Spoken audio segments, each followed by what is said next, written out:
अल्हम्दुलिल्लाह मेरा ओमान के लिए पाकिस्तान से और मस्कत के लिए लाहौर से ट्रैवल शुरू हो गया था और आपको भी पता होगा बैरिया टाउन से तकरीबन 20-25 मिनट के डिस्टेंस पे एयरपोर्ट है। तो मैंने इतनी जल्दी निकलने की कोशिश नहीं की, लेकिन एक बात थी कि मुझे वहाँ पे जल्दी पहुँचना था। वो इसलिए पहुँचना था कि लाहौर इंटरनेशनल एयरपोर्ट है वो पहले ही 1 घंटा या 1.5 घंटा बोर्डिंग पहले ही क्लियर कर देते हैं, और जिसके लिए फिर बाद में बोर्डिंग बंद कर दी जाती है।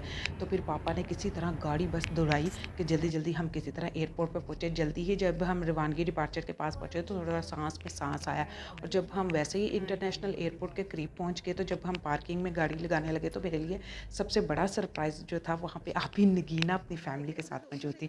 नाया बड़ी मिल के खुश हुई और अच्छा हुआ हमने गुड बाय और सी ऑफ कह लिया। और मुझे ये जल्दी थी कि मैं जल्दी जल्दी अनाया को स्ट्रॉलर में डालूँ और किसी तरह मैं बोर्डिंग क्लियर करवाऊँ, क्योंकि बोर्डिंग जब तक क्लियर नहीं होगी तब तक आपकी टेंशन नहीं होती, और बच्चों के साथ तो वैसे भी बहुत ज़्यादा मुश्किल हो जाती है। तो जी हाँ, यहाँ पे मैंने और अनाया ने बाय बाय कह दिया कि भाई अल्लाह हाफ़िज़। बहुत शुक्रिया आप लोग का हर चीज़ के लिए, और हम जल्दी से अंदर की तरफ भागे जहाँ पे हमें वीडियो बंद करनी थी। अल्लाह।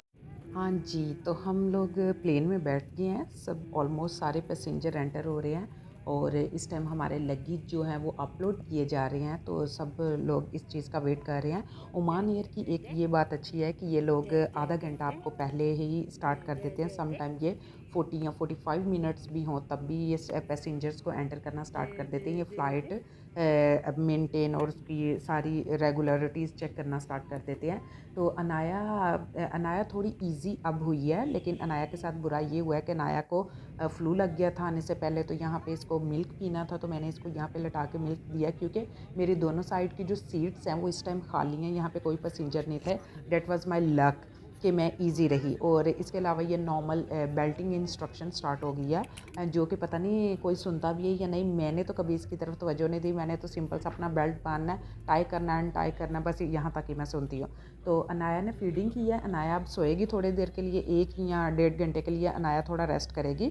उसके बाद ये भी अच्छा हो गया, थोड़ा मदर के लिए ईजी होता है। अदरवाइज़ मदर के लिए एयर ट्रैवल करना बेबी के साथ बहुत ज़्यादा टफ है, और जो बेबी होते हैं उनके लिए ये बिल्कुल भी कंफर्टेबल नहीं होता, वो थोड़े इरिटेट फील करते हैं। लेकिन अल्हम्दुलिल्लाह अल्हम्दुलिल्लाह बाय द ग्रेस ऑफ अल्लाह सब अच्छी तरह से मैनेज हो जाता है। और फ़्लाइट हमारी काफ़ी बड़ी थी, ओमान एयर थी, और इसमें इतने ज़्यादा पैसेंजर्स नहीं थे, ज़्यादातर फैमिलीज़ थी, और मेरे लिए काफ़ी ईजी रहा सीट्स। अच्छा, प्लेन ने ऑलमोस्ट मूव करना स्टार्ट कर दिया है, और आहिस्ता आहिस्ता प्लेन चल रहा है, और हम अपने रनवे की तरफ जा रहे हैं। और प्लेन को रनवे की तरफ जाते हुए तकरीबन 10 to 15 मिनट्स लग जाते हैं, इसको सीधा करते हुए, इसको रनवे की तरफ लेके जाते हुए, और इसको रेडी करना होता है। और इसके अलावा बाकायदा आपको बताया जाता है कि हम लोग फास्टली टेक ऑफ के लिए रेडी हैं। तो तकरीबन ये हमारा प्लेन रनवे की तरफ जा रहा है, और सारे पैसेंजर्स को अलर्ट किया गया इसके बारे में, क्योंकि ये बहुत ज़रूरी है। और ये सामने अल्लामा इकबाल इंटरनेशनल एयरपोर्ट नज़र आ रहा है, हम इसके टोटली ऑपोजिट होते हैं। तो इस टाइम प्लेन ने काफ़ी तेज़ी से स्पीड पकड़ ली है, क्योंकि स्पीड इसके पकड़ ली, ये हमारा प्लेन इसी टाइम टेक ऑफ कर गया, और ये नीचे PIA सोसाइटीज़ है, और इस टाइम हम ऊपर हवा में है। तो ये रहा हमारा टेक ऑफ कम्प्लीटली तौर पर, जिस पे हम अब इजी हो सकते हैं, अपने बेल्ट्स को अनटाई कर सकते हैं, और आप इजी और रिलैक्स होकर बैठ भी सकते हैं। हेलो गाइस, हाँ इस टाइम तकरीबन हमें 1 घंटा हो गया है, हम प्लेन में हैं जो कि ट्रैवल कर रहे हैं, और तकरीबन हम कराची की फ़ज़ाई हदूद में हैं इस टाइम, और लसमीला की हिल्स के हम क्लियरली देख सकते हैं। शायद मेरा कैमरा इतनी क्लियरली नहीं दिखा रहा क्योंकि विंडोज़ इतनी क्लियर और साफ़ नहीं है, लेकिन बादल बड़े खूबसूरत लग रहे हैं, जो कि बाहर का नज़ारा मुझे ट्रैक कर रहा है। हाँ जी, अनाया उठ गई है, सोई हुई थी, और ये अब जल्दी से उठ गई है। इसको कुछ स्नैक्स खाने थे या कुछ खाना था, क्योंकि हमारी तो फास्टिंग चल रही है, तो बच्चों ने तो कुछ खाना है, लेकिन मैं कैरी करके आई हूँ। और इसके साथ ही मैंने अनाया को कुछ मूवीज़ वगैरह की तरफ अट्रैक्ट करने की कोशिश की है, कि ताकि बच्चे एनिमेटेड मूवीज़ फाइंड करके देखते रहे, क्योंकि बच्चों का सफ़र आसानी से गुजर जाता है। और बच्चों के लिए स्नैक्स और ये चीज़ें कैरी करनी पड़ती हैं, क्योंकि मदर्स को पता है कि मैंने अपने बच्चे को कैसे कंसोल करना है, कैसे चुप करवाना है। तो ये मैंने अनाया के लिए एक एनिमेटेड मूवी फाइंड की थी, तो मैंने अनाया को लगा के दिया। अनाया बड़े मज़े से इंजॉय करती रही, अनाया ने अगला ट्रैवल बड़ी अच्छे से इंजॉय किया, और बड़े चुप करके बैठ के मूवीज़ देखती रही। हाँ जी, तो नीचे वाइट मस्कत की बिल्डिंग नज़र आती है। ऑलमोस्ट हम लोग ओमान में एंटर हो गए हैं। तो हाँ जी, यहाँ पे हम पहुँच गए हैं इमिग्रेशन क्लियर करने के बाद। अनाया थोड़ी थक गई है, अनाया बेचारी वेट कर रही है, हम अपने लगेज का वेट कर रहे हैं, जो कि हमने काउंटर पे इन्फॉर्म कर दिया है। तो इंशाल्लाह वो हमारा लगेज लेके आएंगे, और हम इस टाइम मस्कत एयरपोर्ट पे हैं और वेट कर रहे हैं अपने लगेज का। और बाहर इस टाइम मेरे हस्बैंड पहुंच चुके हैं एयरपोर्ट पे, जो कि हमारी तरफ आ रहे हैं और फिर इंशाल्लाह थोड़ी ही देर बाद 10-15 मिनट बाद हमारी मुलाकात हो जाएगी। तो वो भी ऑलमोस्ट मस्कत एयरपोर्ट पे ही हैं और वो मेरे लिए फूल लेके आते हैं। मुझे रेड रोज़ेज़ बहुत पसंद है, तो वो हमेशा मुझे जब भी वेलकम करने आते हैं, जब भी हमें पिकअप करने आते हैं, तो वो हमारे लिए फ्लावर्स ज़रूर लाती हैं। वो भी ऑलमोस्ट एयरपोर्ट के अंदर एंटर हो चुके हैं और हम भी जो ही अभी क्लियर करते हैं अपने लगेज को, तो हम भी उनकी तरफ बढ़ते हैं। मुझे तो ये गुलदस्ता बहुत प्यारा लगता है और वो हमेशा मुझे देते हैं और बहुत कमाल का है। तो ये हमारा लगेज है जो कि हमारे साथ आ रहा है और ये अनाया और मैं हूँ। तो हम लोग थोड़े लेट हो गए थे।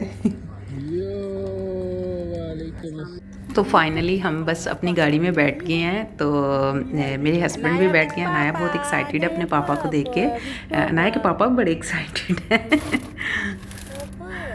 तो हमने मेरे हस्बैंड ने पहले से ही डिनर को ही अरेंज किया हुआ है, तो रिज़र्वेशन है हमारे रेस्टोरेंट में। तो हमने डिसाइड किया सबसे पहले हम मस्कत में डिनर करेंगे और उसके बाद फिर हम अपने घर के लिए सुहार के लिए निकलेंगे। हम सुहार में रहते हैं लेकिन पहले हम मस्कत में स्टे करेंगे। Let's see.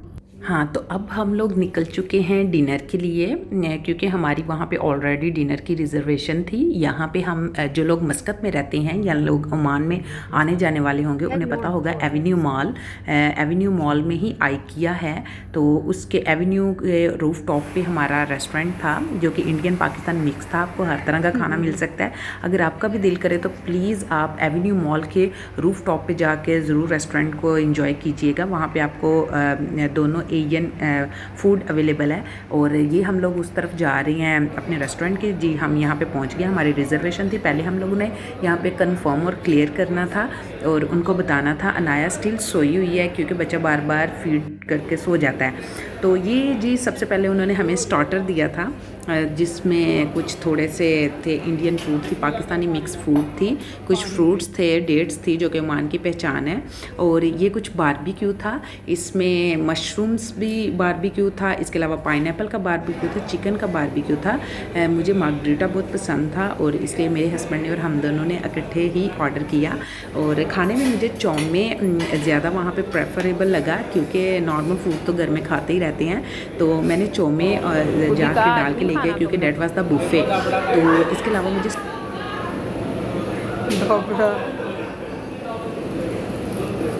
Pakadi cuca titi titi titi titi titi. Okay.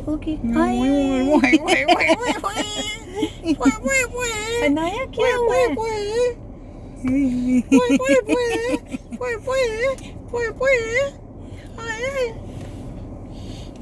हाँ जी गाइस, तो हमारा सुहार के लिए अब सफ़र स्टार्ट हो चुका है मस्कत से और रात के इस टाइम बज रहे हैं 10 और इंशाल्लाह हम लोग 12 बजे तक पहुंचेंगे क्योंकि 2 घंटे का ट्रैवल होता है मस्कत से सुहार। और दिन काफ़ी बिजी था, हेक्टिव था और हम लोग भी सब थक चुके हैं। और हम लोग आप लोगों से ज़रूर इजाज़त चाहेंगे। आप लोग मुझे प्लीज़ कॉमेंट सेक्शन में बताना आपको मेरा व्लॉग कैसा लगा, आपने क्या गेट किया और आपको कितना मज़ा आया। और इसके साथ अगर आपने मेरे चैनल को सब्सक्राइब नहीं किया तो आपसे हम्बल रिक्वेस्ट है, प्लीज़ आप मेरे चैनल को सब्सक्राइब ज़रूर कीजिएगा, लाइक शेयर ज़रूर कीजिएगा। आपको और ज़्यादा मज़े के व्लॉग्स का बड़ा मज़ा आने वाला है। मेरे साथ बने रहिएगा और अपनी दुआओं में याद रखिएगा। हाँ, अल्लाह आपका हामी और नासिर हो। हमेशा आप लोग अल्लाह के हिफ्ज़ व ईमान में रहें। हमें इजाज़त दीजिए। ओके जी, अल्लाह हाफिज़।